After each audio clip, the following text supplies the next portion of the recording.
Hello दोस्तों, welcome to my channel fantastic history. दोस्तों, हम BSc second semester chapter first matrix and differential equation के बारे में पढ़ रहे थे, जिसके हमने 3 लेक्चर आपको सबसे पहले ही प्रोवाइड करवा चुका है। ये हमारा चौथा लेक्चर है, जिसमें हम singular matrix, non singular matrix, transpose matrix, इन सभी के बारे में पढ़ेंगे। हमने पिछले लेक्चर में टाइप्स ऑफ मैट्रिक्स के बारे में पढ़ा था, ठीक है। वो हमारा टाइप्स ऑफ मैट्रिक्स खत्म हो चुका है। अब हम ये उसके आगे के टॉपिक को शुरू करेंगे। तो यदि आप हमारे चैनल को सब्सक्राइब नहीं किए हैं तो आप हमारे चैनल को सब्सक्राइब कर लें और बेल आइकन को ऑल पे प्रेस कर लें, जिससे कि हमारी आने वाली नई वीडियो का नोटिफिकेशन आपके पास सबसे पहले पहुंचे। एक बात और बता दें, यदि आप MGKVP यूपी कॉलेज या SC PG में पढ़ते हैं तो उसकी सारी अपडेट हमारे इस चैनल पर मिलती है, ठीक है। तो आप सब्सक्राइब जरूर कर लीजिएगा और बेल आइकन को ऑल पे जरूर प्रेस कर लीजिएगा। तो चलिए चलते हैं अपने टॉपिक पर, singular matrix and non singular matrix. तो दोस्तों, हमारा ये जो मैट्रिक्स है ये singular matrix and non singular matrix. देखो, सिंगुलर मैट्रिक्स और नॉन सिंगुलर मैट्रिक्स में क्या डिफरेंस होता है। तो हमारा जो सिंगुलर मैट्रिक्स होता है उसका डिटर्मिनेंट वैल्यू 0 के बराबर होती है, और जो हमारा नॉन सिंगुलर मैट्रिक्स होता है उसका जो डिटर्मिनेंट होता है वह 0 के बराबर नहीं होता है। तो आपने 12th में पढ़ा होगा कि आपको डिटर्मिनेंट कैसे निकाला जाता है, ठीक है। यदि आपने नहीं पढ़ा है तो आप जाके एक बार सब रिवाइज कर लें कि एडिशन कैसे होता है, मल्टीप्लिकेशन कैसे होता है, सब्ट्रैक्शन कैसे होता है, और सब जाके आप पढ़ लें, ठीक है। यहाँ भी हम आपको इस के बारे में बताएंगे, लेकिन ये BSc के लेक्चर हैं तो इसमें हम आपको सब कुछ तो नहीं बता सकते। तो हमारा जो सिंगुलर मैट्रिक्स होता है वह हमने बताया कि वह उसका जो डिटर्मिनेंट होता है वो उसकी वैल्यू 0 होती है। तो ए मैट्रिक्स ए, ठीक है, मतलब कोई मैट्रिक्स ए है, ठीक है। तो यानी a matrix A whose determinant value is 0 is called as singular matrix. If the matrix is not singular then it is non singular matrix. यानी वह मैट्रिक्स जिसका डिटर्मिनेंट वैल्यू 0 हो वह सिंगुलर मैट्रिक्स होता है, और वह मैट्रिक्स जिसका डिटर्मिनेंट वह मैट्रिक्स जो सिंगुलर ना हो तो वह ऑटोमेटिक नॉन सिंगुलर मैट्रिक्स होगा, ठीक है। तो हम आपको एक एग्जांपल बताते हैं। तो हमारा जो एग्जांपल है वह है 1 2 3 2 4 6 3 6 और 9, ठीक है। ये 3/3 का आव्यूह है। तो हमको सबसे पहले यदि इसका डिटर्मिनेंट निकालना है तो हम इसको लिखेंगे ऐसे ए, ठीक है, और इसको लिखेंगे ऐसे। ये हमारा सारणी का चिन्ह होता है 2 4 6 3 6 9। तो ये ऐसे करेंगे, ठीक है। तो हमें डिटर्मिनेंट निकालने के लिए हम 1 को लेंगे, ठीक है। तो हम जिस अंक को हम लेते हैं उसके रो और कॉलम को बंद कर देते हैं। तो ये रो और कॉलम को कर लेंगे, ठीक है। उसके बाद ये 9 चौके 36, इसकी मल्टीप्लाई इसमें और इसका मल्टीप्लाई इसमें कर देंगे, ठीक है। उसके बाद हम दूसरा अंक लेते हैं, 1 मिनट, अब सही दिख रहा होगा, ठीक है। ये हमने 4 का मल्टीप्लाई 9 में किया है तो हमारा 36 आया है, और 6 का मल्टीप्लाई 6 में किया तो 36 आया, ठीक है।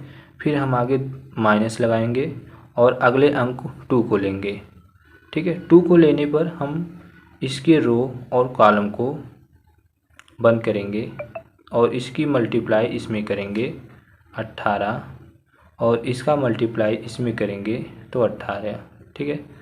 उसके बाद प्लस और 3 लिखेंगे और फिर उसी तरह, ठीक है। तो यहाँ पर मल्टीप्लाई करेंगे तो 12 आएगा, और इसका मल्टीप्लाई इसमें करेंगे तो ये भी 12 आएगा। तो आप देख सकते हैं कि यहाँ भी 0 है, ठीक है। -2 = 0 + 3 × 0। तो ये जो आया, ये इसकी जो अंक मतलब इसका जो वैल्यू आई वह 0 आई। तो हमारा ये जो मैट्रिक्स हुआ ये हमारा सिंगुलर मैट्रिक्स हुआ। कैसा मैट्रिक्स हुआ? Singular matrix. ओके। एक चीज़ हम आपको और बता दें कि जो हमारा नल मैट्रिक्स होता है, null matrix is always singular matrix. Null matrix is always singular matrix. Okay, ठीक है। तो हम आते हैं अब अपने अगले टॉपिक पे। हमारा जो अगला टॉपिक है वह है ट्रांसपोज ऑफ ए मैट्रिक्स। तो हमारा ये जो टॉपिक है ये ट्रांसपोज ऑफ ए मैट्रिक्स है। तो ट्रांसपोज ऑफ ए मैट्रिक्स क्या होता है? जब हम किसी भी मैट्रिक्स के कॉलम को रो में और रो को कॉलम में बदल दें, यानी रो और कॉलम को इंटरचेंज कर दें, तो हमारा जो नया मैट्रिक्स बनता है उसी को हम ट्रांसपोज ऑफ ए मैट्रिक्स बोलते हैं। ठीक है। Let A B A matrix then A matrix obtained by interchanging the row and column of A is called as transpose of a matrix A. It is denoted by A dash और AD. Okay, तो हम एक example से आपको समझाते हैं कि मान लीजिए हमने एक मैट्रिक्स ले लिया 2 3 2 3 4। ओके, तो हमारा ये जो मैट्रिक्स हुआ ये 2/3 का ये मैट्रिक्स है। तो हम इसका जब हमें ट्रांसपोज निकालना होगा तो हम ट्रांसपोज को AT और A डैश से लिख लेते हैं। ठीक है। तो इसके ट्रांसपोज निकालने के लिए हम इसके कॉलम को रो में और ये रो को कॉलम में और कॉलम को रो में बदल देते हैं, यानी 1 2 3 हो जाएगा। ठीक है। और फिर इसको भी कॉलम में बदल देंगे तो 2 3 4। तो हमारा ये जो नया मैट्रिक्स हुआ ये 3/2 का, तो ये जो मैट्रिक्स हुआ इसी को हम ट्रांसपोज बोलते हैं, मैट्रिक्स बोलते हैं। यानी जब हम किसी भी मैट्रिक्स के रो को कॉलम में और कॉलम को रो में चेंज कर दें तो हमारा वह जो नया मैट्रिक्स तैयार होता है उसी को हम ट्रांसपोज मैट्रिक्स बोलते हैं। ठीक है। ट्रांसपोज मैट्रिक्स में वर्ग आव्यूह को छोड़ के यह कोई भी आव्यूह होता है, ठीक है, तो उसका जो ये ऑर्डर भी चेंज हो जाता है। यदि 2/3 है तो वह 3/2 का हो जाता है। ठीक है। ठीक है, हम एक आपको इसका भी बता देते हैं वर्ग आव्यूह। जैसे हमने एक ले लिया 4 2 3 0 1 2 3। ठीक है। तो ये आपका 3/3 का मैट्रिक्स है।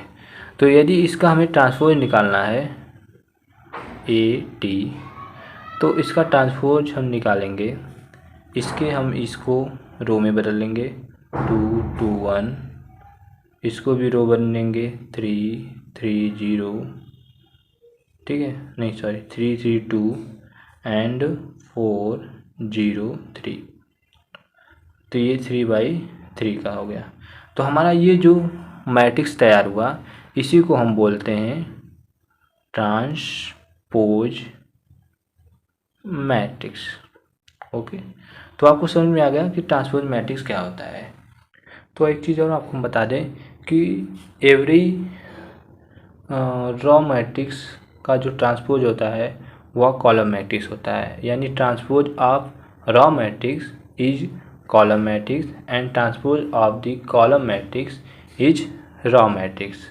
ठीक है। मान लीजिए हमने एक कॉलम मैट्रिक्स 1 2 3 4 ले लिया और यदि हम इसका ट्रांसपोज निकालें तो आप देख सकते हैं कि यह 2 3 4 यह रो मैट्रिक्स में बदल गया। ये था कॉलम मैट्रिक्स एंड ये है रो मैट्रिक्स। ठीक है। इसी प्रकार यदि हम इसको माने कि यहाँ पे ये हमारा कोई A आव्यूह है और इसका जब हम ट्रांसपोज निकालेंगे तो हमारा ये आएगा। ठीक है, तो ये हमारा रिजल्ट हुआ कि मतलब किस transpose of raw matrix is always column matrix and transpose of the column matrix is raw matrix. ठीक है, तो हम इस वीडियो को यहीं समाप्त करते हैं। मिलते हैं अगले लेक्चर में एक नए टॉपिक के साथ। तब तक आप इसको लर्न करिए, और यदि आप हमारे पिछले वीडियो को नहीं देखे हैं, ठीक है, हमारे 3 लेक्चर आ चुके हैं, तो यदि आप उसको नहीं देखते हैं तो आप हमारे प्लेलिस्ट में जाइए और उसको देखिए। प्लेलिस्ट का लिंक हम यहाँ डिस्क्रिप्शन बॉक्स में डाल देंगे, आप वहाँ से भी चले जा सकते हैं, या तो आप हमारे चैनल पे विजिट करके भी वहाँ पे जा सकते हैं। ठीक है, तो इस लेक्चर को हम यही समाप्त करते हैं। ठीक है, यदि आप हमारे चैनल को सब्सक्राइब नहीं किए हैं तो हमारे चैनल को सब्सक्राइब कर लें। वीडियो अच्छी लगी हो तो वीडियो को लाइक करें और अपने दोस्तों के यहाँ शेयर ज़रूर करें।